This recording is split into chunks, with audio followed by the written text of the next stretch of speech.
अरब सागर की लहरों के नीचे एक ऐसा रहस्य छिपा है जिसने सदियों से लोगों के दिल और दिमाग को मोहित किया है। भगवान कृष्ण की पौराणिक नगरी द्वारका के बारे में कहा जाता है कि यह समुद्र में डूब गई थी। क्या यह एक काल्पनिक स्वर्ग थी या वास्तव में एक उन्नत सभ्यता?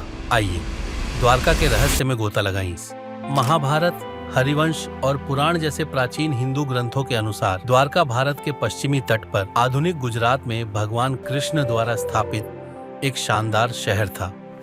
मथुरा में राजा जरासंध के हमलों से बचने के लिए कृष्ण ने इस शहर की नींव रखी। इसे किलेबंद दीवारों, खाइयों, उद्यानों और बंदरगाहों के साथ एक सुनियोजित शहर के रूप में वर्णित किया गया है। गोमती नदी के अरब सागर से मिलने के स्थान पर 84 किलोमीटर तक फैला यह शहर यादव वंश की राजधानी था।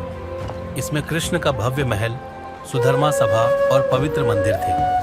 द्वारका व्यापार, संस्कृति और आध्यात्मिकता का केंद्र था जो विद्वानों, व्यापारियों और तीर्थयात्रियों को आकर्षित करता था। यह हिंदू धर्म की 7 पवित्र तीर्थ स्थलियों, सप्तपुरी और 4 धाम का हिस्सा है। लेकिन द्वारका का वैभव हमेशा नहीं रहा।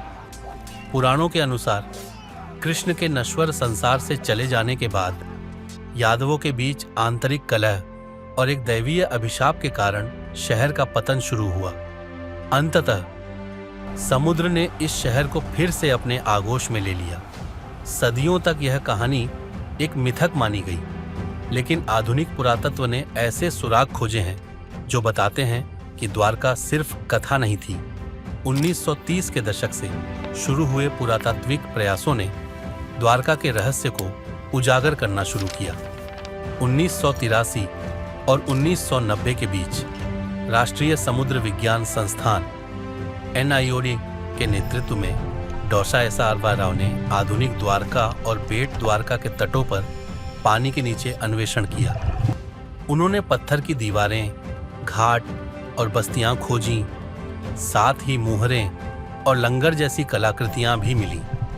कार्बन डेटिंग से पता चलता है कि ये संरचनाएं 7,500 से 9,500 वर्ष पुरानी हो सकती हैं, जो हड़प्पा सभ्यता से भी पहले की हैं। ये खोजें पश्चिमी एशिया के साथ व्यापार करने वाले एक उन्नत बंदरगाह शहर की पौराणिक कहानियों से मेल खाती हैं। लेकिन क्या यह वास्तव में कृष्ण की द्वारका थी?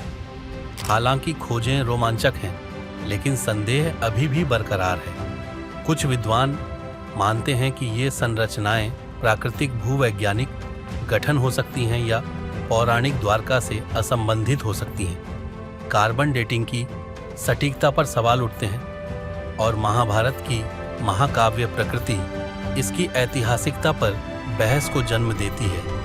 कुछ छवियों जैसे फ्लोरिडा की स्मारक चट्टानें या अलेक्जेंड्रिया का क्लियोपेट्रा महल को गलती से द्वारका के सबूत के रूप में प्रचारित किया गया, जिसे बाद में खारिज कर दिया गया।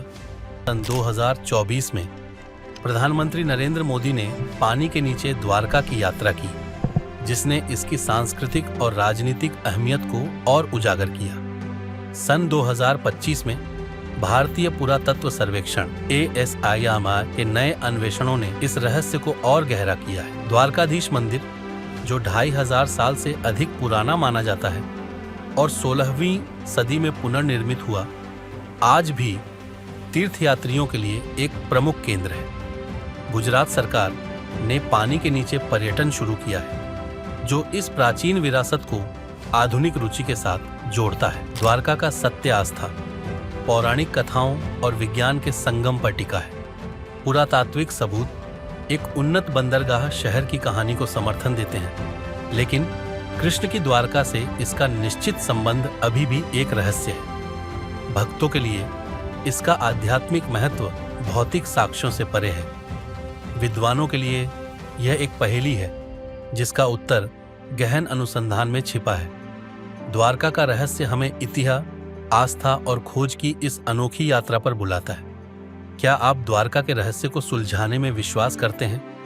अपनी राय साझा करें और इस यात्रा का हिस्सा बनें।